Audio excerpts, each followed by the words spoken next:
Hey everybody, it is Mike, 55 years young. This video that we're going to talk about and debunk, react to, whatever you want to call it, is from a guy who says vegan diets just don't work. And we know that the average vegan is chronically ill, but we have our own 6 pillars of healthy vegan food.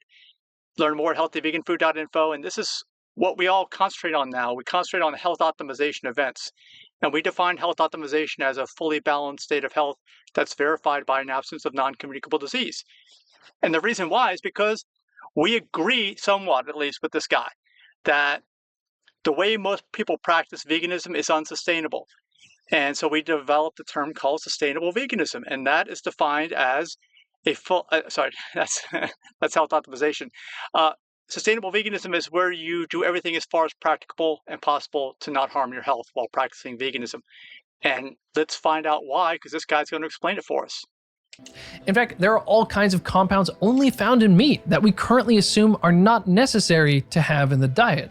Things like creatine, carnosine, anserine, taurine. There's evidence that each of these have beneficial effects. Just to look at two, this 2002 paper argues that taurine may be essential in certain circumstances, and creatine supplementation has benefits for brain function in adults like improving memory, intelligence, and mood, and it reduces the negative effects of sleep deprivation. All right, let's say that we don't know everything, and we are finding out over time that we need certain things that maybe we didn't consider that we needed before in terms of nutrients in our diet. I mean, I think that's an ongoing process. The question is eating the animal product the way to go? And I'd say the answer is always no, because there's so many negative side effects, like you're eating high-fat foods, you're eating something with protein that causes cancer in humans, and you're eating something that has a very high percentage of calories from fat. That kind of pretty much always negates the positives of doing that. And let's hear some more about what he's got to say. Further, creatine is transferred from the mother to her baby during pregnancy, providing several benefits to the baby. The other thing is reality versus theories. In theory, you could take a retinol supplement, a B12 supplement, a zinc supplement, an algae-derived. Yeah, what we want to do is we would like you to plan a little bit better than aside from taking a supplement. I know everyone loves convenience, but you don't even know what's in that supplement. It may not even be what it says it is. It's got stuff that glues it all together. It's got all kinds of synthetic stuff in there. So much better to get it from a whole plant food. And if you're low in something because you went to your doctor, which we recommend, a board-certified lifestyle medicine doctor, get your tests if you need to get them. And all you got to do is eat a plant-based food that's high in whatever you're low in. That's a whole food. DHA supplement, a kelp-derived iodine supplement. You can take a vitamin D supplement or eat a ton of UV-exposed mushrooms. Then you can make sure that your plant sources of iron and calcium are low in oxalate. You could take substantial amounts of soy or pea protein powders to make up for the fact that most plant proteins are poorly absorbed and have lower amounts of amino acids, and so on and so on.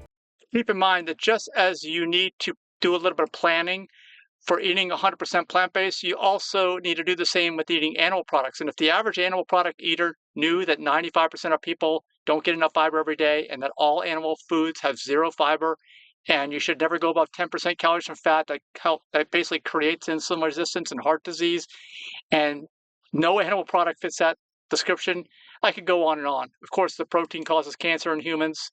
So just do a little bit of planning, that's all. But the reality is that the average person doesn't want to spend time worrying about nutrients. Again, meat is so nutrient dense that you can get a decent amount of Right, but that's only one side of the coin.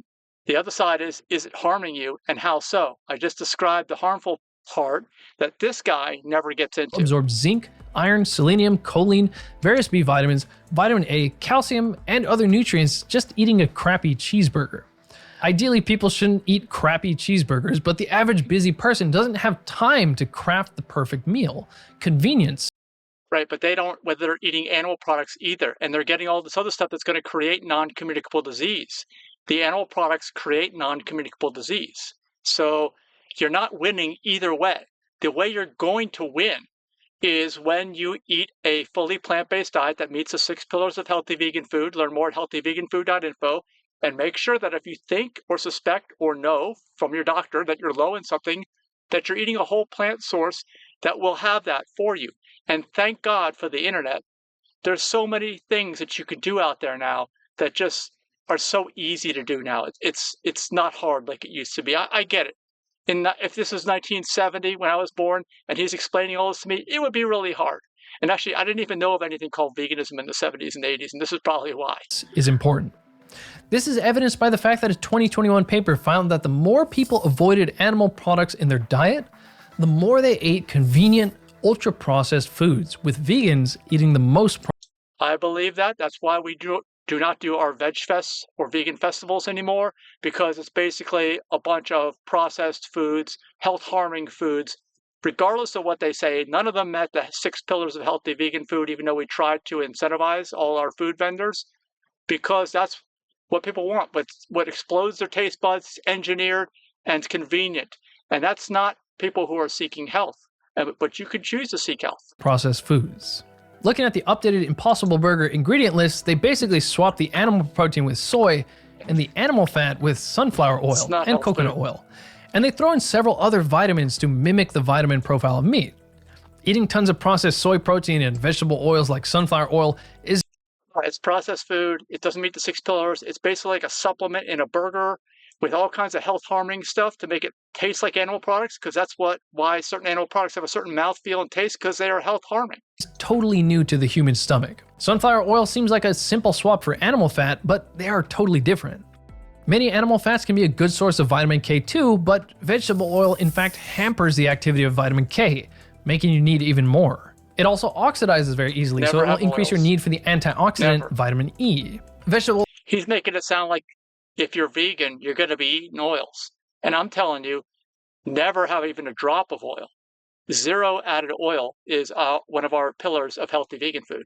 Oil has several other negative effects, which I have talked about in another video. The information about soy-based foods. It's been so confusing. Is it good for us? Is it bad for us? The hormone disrupting effects of increased soy consumption is somewhat controversial, but it may explain why a study on almost 8,000 boys found boys born to vegetarian mothers had a higher risk for a specific deformity in the genitals called hypospadias. Soy has this plant-based estrogen. Who knows? We're not big proponents of soy. If you need to eat a little of it in certain forms, like fermented, to get certain things like cholate, then yes, but only a tiny amount. Nobody needs to eat that, and it's not like a regular bean. It's super high in fat, so you don't want to go that route. Flavones. Men think about the estrogen effects as well. Soy contains the isoflavonoid genistein, which a 2022 meta-analysis found has detrimental effects on the male reproductive system.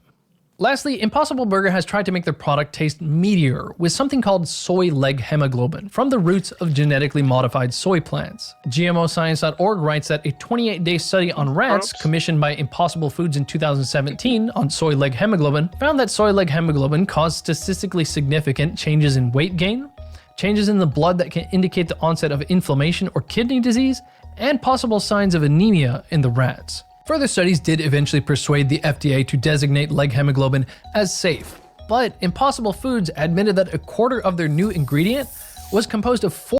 Look, he's concentrating on this vegan processed food. We all know processed food's bad. None of that stuff meets our 6 pillars of healthy vegan food. Don't assume or tell me that all vegans are going to eat that. I don't eat that stuff. I don't know if I've ever even eaten an Impossible Burger. 46 unexpected additional proteins, none of which were assessed for safety in the dossier. This reminds me of how we used to think that margarine was a good heart-healthy replacement for butter. Bottom is natural margarine.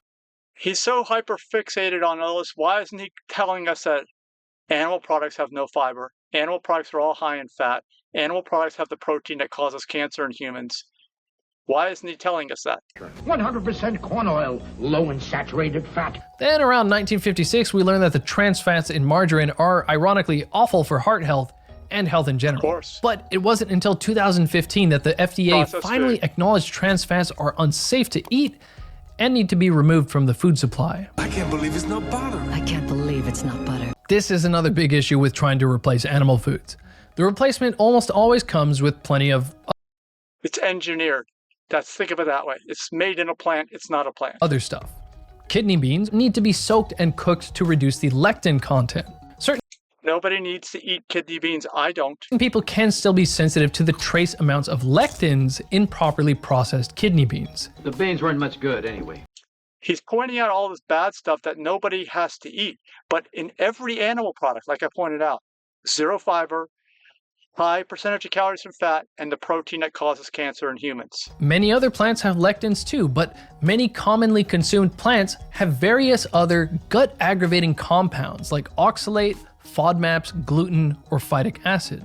Phytic acid found in Well, for gut health, if you're eating a high-fat diet like all animal products, you're probably going to get leaky gut. You're not getting enough fiber because 95% of people already don't get enough. If you're eating a lot of animal products, there's no way you're going to get enough because you won't be able to eat anymore. You won't be able to eat any of the fiber-containing plants.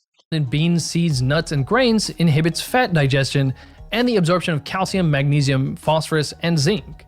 How much? Well, this study Nobody needs to eat grains either. You don't have to. found that about 35% less zinc is absorbed in a vegetarian diet.